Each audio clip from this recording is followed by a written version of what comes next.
All right, hey guys, I'm Chase, And I'm Timothy. and we're gonna do a frequently asked questions. This will be episode 3 or 4.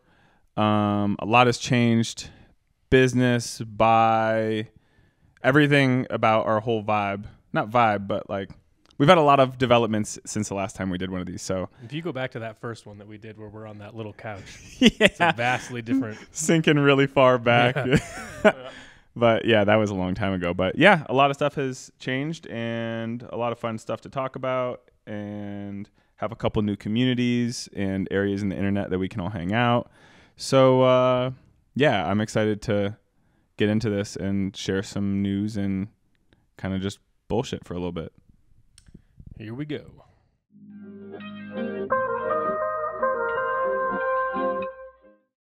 Okay, so what is our favorite piece that the shop has received in the last couple of months? So we'll just say fall. Mm-hmm. Do you have anything off the top? I mean, I really like everything from Document. I haven't purchased something yet because I like it all. So I don't know which one I like best, but I like that whole as a collection. I like that the best recently.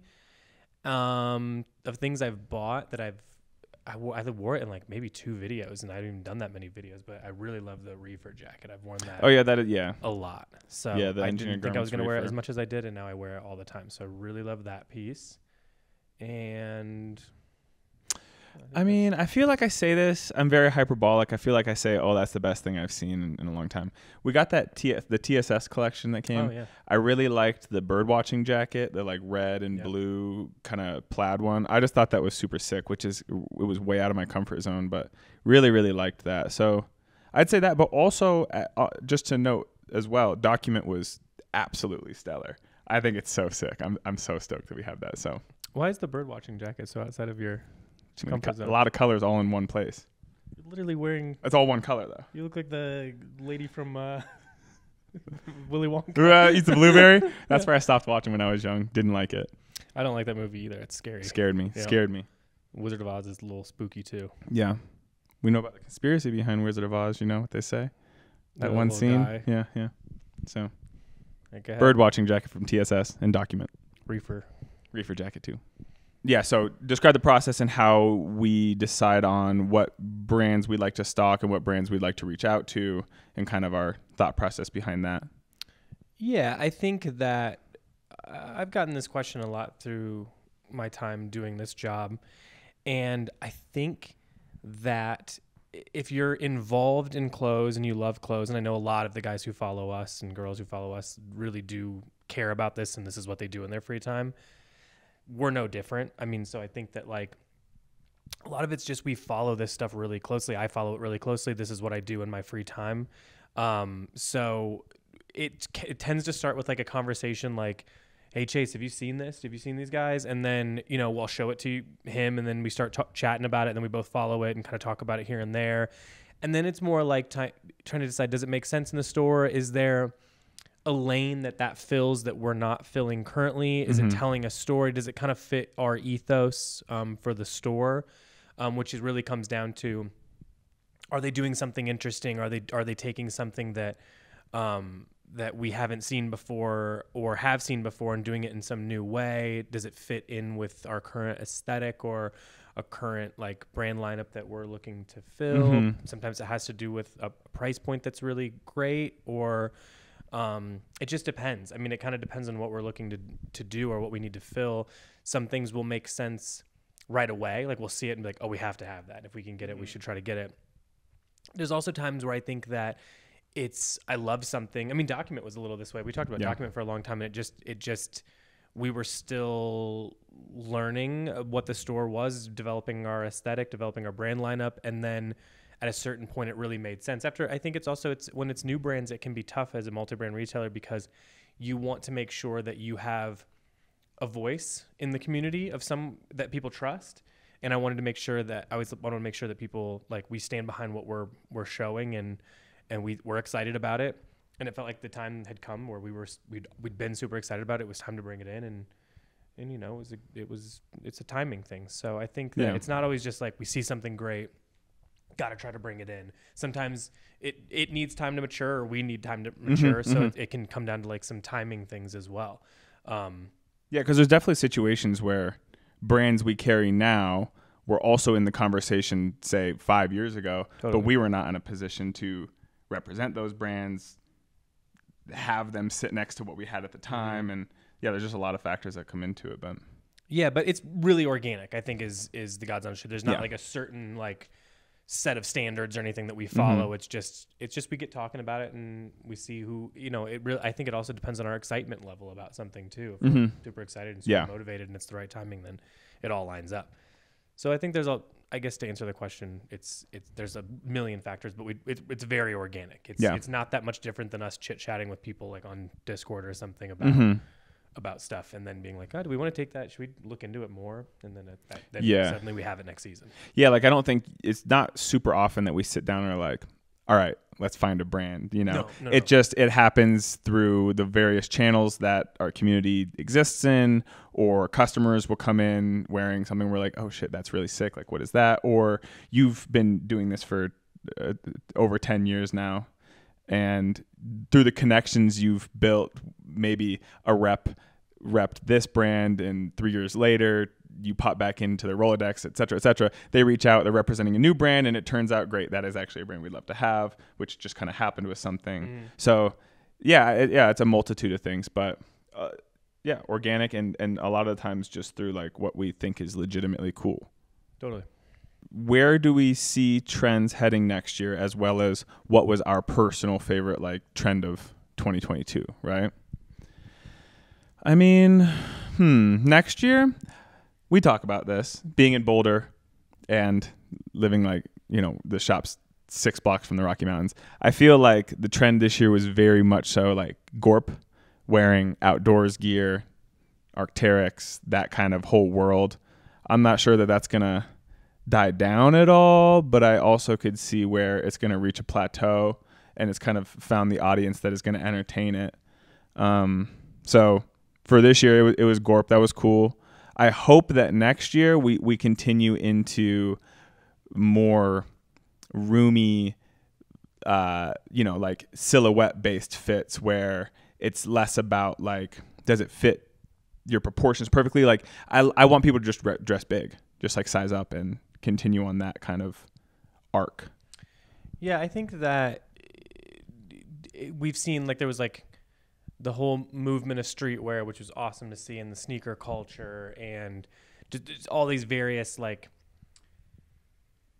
For the first time, it was seeing clothing go from like just following the process and the the history and stuff into what's now, what's future. And I'm wondering if now that we might cycle back to something a bit more sophisticated, like you're saying, maybe a bit more silhouette focused rather than exclusively brand focused. I think it's that way in Japan with retailers a lot. I see it doesn't seem to be focused on certain collections or anything. It'll be more proportion based or silhouette based. Yeah. And, I really like that. I like thinking about clothing in that way. I think that it just, if I'm thinking cyclically of like how things have worked, I suspect that we might go back to something a bit more traditional, not stuffy, but just a little bit more like not classic menswear even, but some amalgamation of what that used to be into what it now is, like a reinterpretation of more traditional like hashtag menswear kind of like what J. Crew is doing ish. I think that they're definitely a piece of that puzzle. Yeah, especially if that's being accepted by the masses and smaller communities of fashion. I think that like it would make sense that you start to see a little bit more of that. Not quite Ivy thing, but I just think somewhere in that vein, we might kind of go back to a bit. I think that I'm maybe even basing that a bit off of a trend that, to answer the other question, a trend that I saw this season that I really liked was like knitwear, especially like cardigans being popular again. I think that I just wanted it to be popular because I've always liked them and kind of always done it. So it's nice that they were back in fashion. But I think that also kind of indicates what I'm talking about. It's like that's kind of like taking traditional knitwear and doing something that's like the most classic version. So actually, too, speaking of like things being cyclical, I've noticed, and please feel free to tell me if you disagree, but I feel like a lot of guys our age, I'm almost 30, we're late 20s, early 30s, Timothy and I, got into clothing through like raw denim and boots and workwear and this and that. And then I feel like all at once everybody was like, oh, we have to move on from this. We can't all be wearing denim and boots, this and that. That being said though, I do feel like people are kind of like snapping back to what got them interested in clothing in the first place. As I'm wearing a full like workwear kit, I'm not sure that I really ever left, but I do see kind of like hashtag workwear. If you can close your eyes and think of like 2011 Instagram, I do think that is also coming back. Like we might see some more like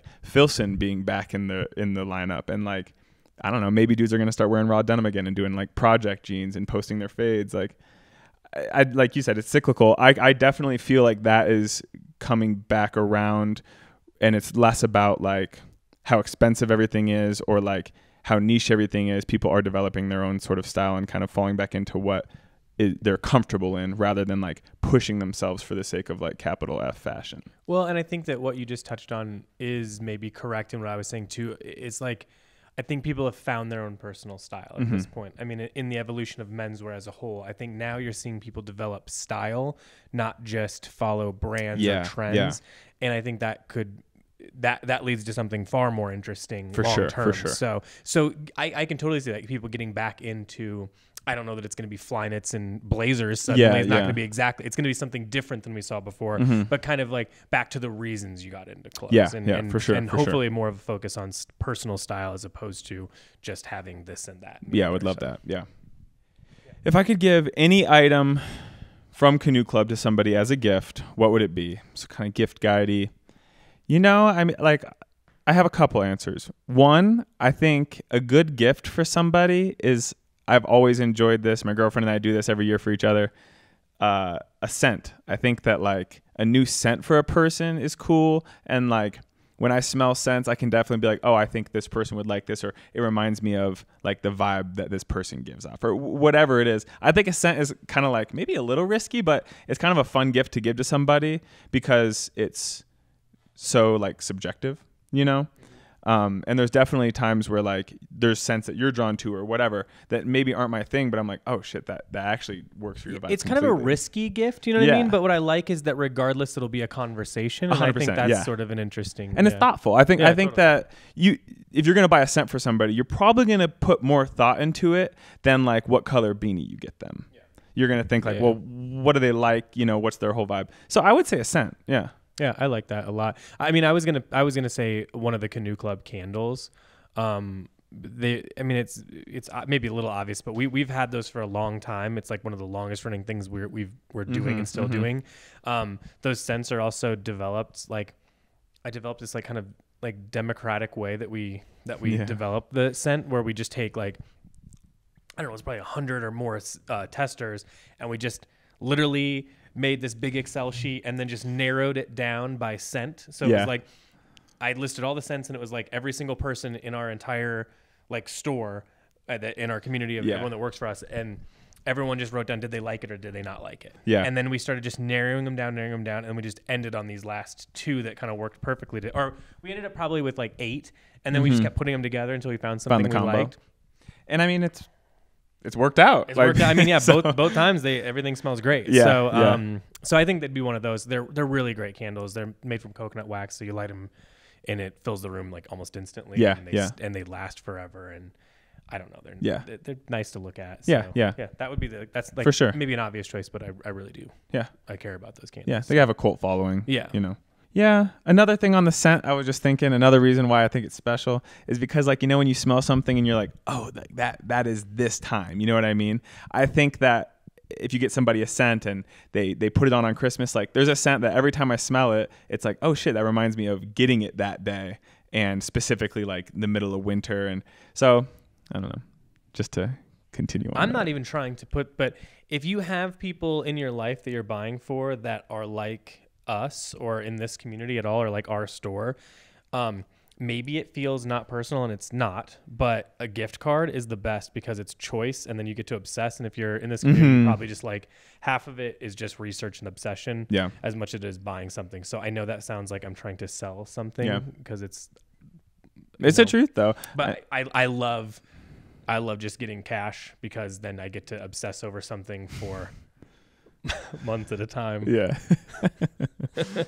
I know. But- My wife is shooting this, and she knows. That's why she's shaking her head Yeah. as I say this. But I love it. So I like Yeah. thinking about. I don't even that money won't be spent for a year because I'll have to think about how I'm going to do it. So Yeah, no, agreed. It's You a got to trick process. yourself for a minute. Yeah, yeah. So no, it might not feel personal, but to people like us, it can be Mm-hmm, a great gift. Okay, so how do we as a team view the store, the physical store? How do we cultivate that sense of community and intimacy between like us as the employees and our customers who are often regulars and we know them all well and their families, et cetera, et cetera. And then how do we pay attention to that as our brand list evolves and changes, which it has a ton over the last 6 years and some change. Yeah. So I think that the core of what we were trying to do is still the same. And same thing with the way we buy brands, same way we think about the business as a whole, and especially as we think about the store. The store was always meant to be a multi-brand retailer that was hopefully inspiring and showing things that people don't usually see and cultivating a community, just like we're trying to do all of that online. So, Yeah. I think that to answer the question, it's more about like, I think traditionally, like you go to a Barney's or, a long time ago, but you'd look through it and it'd be so amazing and kind of like intimidating and museum-esque. Yeah, yeah. I love that. But I also, for as much as I loved it, I also did not like it because it feels like you can't touch things. It feels difficult to have conversations in spaces like that. It just doesn't feel warm and welcoming, and that's what we wanted to do different maybe than like was the tradition for a long time in retail, especially with like higher end retail, because a lot of the brands that we carry really require a conversation. So it's for me it's more about that it still feels comfortable. The space feels like easy to have a conversation, approachable, even though I know some of the brands and price points and stuff like that aren't always approachable. So it's warm in there. We try to play vinyl or we play music that we all actually care about. And, we handpicked all the vintage rugs, and it's really like done as a group too. Like, and it evolves all the time and changes because it has to fit things more or less. And we try to keep like as much as we can on the floor so people can actually touch things and try things on and feel things. Yeah, it doesn't feel as like Yeah. everything's in the back. Here's just you can look at this and Yeah. And I think that's a really cool way to display clothing, especially as a brand when you're a single brand trying to tell a story, and it's really important to see one item at a time. I just don't think that's how people want to shop multi-brand, and at least that's not how we wanted to display our thing. We wanted it to be so approachable and comfortable and easy, and I think that that's what we've been able to hopefully successfully do online too, is create conversations and communities that people feel comfortable to ask questions like these ones, and that we're here to answer them, and we do them here so you guys can again see us as the people right behind the the computer screen that are actually like filling orders and doing all this stuff. You just wanted it to feel like family, because that's like the community. I mean, that's the sort of like that's what we fostered as even just as a business. So I just want it to be the same across all boards, to be honest. I want us all, like, every aspect to feel warm and comfortable and easy. And it's always kind of been in our verbiage too, like how can we translate the in-store experience to online, which I do think at this point, I think we're getting there. I feel like we have this Discord now, and everyone's just always kind of in it bullshitting. There's people on Style Forum, just like these various like corners of the internet that we all exist. And it does kind of feel like everyone knows each other now. And there's over the years, there's been times where customers come in the store and they don't know each other outside of Canoe Club, but like they know each other because they've both been in the store multiple times, and they start to know each other outside of Canoe Club then because they met through clothing. So yeah, I'm not really even sure if we're circling around the question still, but the store as a whole, Canoe Club as a whole, to me was born out of an idea of me and my business partner Bob. But to be honest with you, like as it evolves, it's really a lot of people's. It belongs to all of us here in different ways. In that, like everyone's contributed and had new thoughts, and we're very open to everyone having those conversations. It's very like, for better or worse, it's very much a family of people that work here, and that's like, I think I think that I hope that it's what we're translating and what makes Canoe Club feel special, that like your voice on the other side of this is as much important as our voices here. It's not just our vision. It's a lot of people's, you know what I mean? It's a community thing. And that was always important to us from the start. And I think that's still what it is now. I mean, you guys say things in comments and Discord and all the emails, and we take that advice and make actual changes. We've looked into actual brands because of that. It very much is like it's a lot of people's voices that we try to curate into something special. So yeah. So I think we answered the question. I'm not sure, but yeah. Okay, so the question is like, who's our core customer? Who do we believe our core customer is, or who do we want our core customer to be? And then how do we curate brands sort of around that? Like, are we doing it purposefully to try to gain new customers, or are we doing it to try to do a broad wardrobe? Yeah. I think that summarizes the question pretty well. I don't know. I think that there's a little bit of all of that. I don't know who our core customer is, if I'm being 100% honest, because it's so broad, and I think that's so cool, to be honest with you. And I don't want to mess that up. We have a lot of older customers. We have a lot of guys just getting into clothes, like still in high school and learning about clothes. And we have a bunch of guys our age. So it's all over. We have a huge female client. We have it's everyone. I mean, we really have not and I don't think we've even begin to scratch the surface of what it will be, but it's pretty broad, and we want it that way. One of the cooler things that I've seen through one of our newer communities, Discord, that we've been pretty active in, is seeing so many different people that have purchased with us that are showing their outfits, and how many just different styles there are that are buying from us. Like, so they're picking different things, putting them together in ways that I would not have thought. Yep. And I really think that that's fashion doing the coolest thing it can do, is like being inspiring back to the, like, I had a vision of what that was going to be, and the brand had their own vision, and I put it in our store a certain way, and Abby made it look, when she styled it, made it look a certain way, and then somebody buys it and makes it look their own way. That's fashion doing exactly what I hope it does, and what I think it does at when it's at its best. So that's been really cool to see, and that's why I really don't want there to be like I'm not going for some certain group or anything like that. I think the people that are drawn to this kind of stuff will find it. It's an if you build it, they'll come sort of thing. And hopefully we have a little bit of influence over people seeing new brands and then having new inspiration, which is an honor that we get to do that. So I guess to answer the question for me, no, there's not I'm not buying it because I have some certain person in mind. There's times when you're like, oh, cool, it might get some new eyes. You know what I mean? Because that brand has a broader reach or has a more niche reach. Maybe we'll see some customers that we wouldn't have seen before, and they'll see what we do and like what we do. So there's some like things like that. But we're never buying it because we're trying to gain a certain thing. It's more because we think it fits in with what we're going to do, and we really think that our customers are going to respond to it in their own ways. Yeah, and on that note too, there's at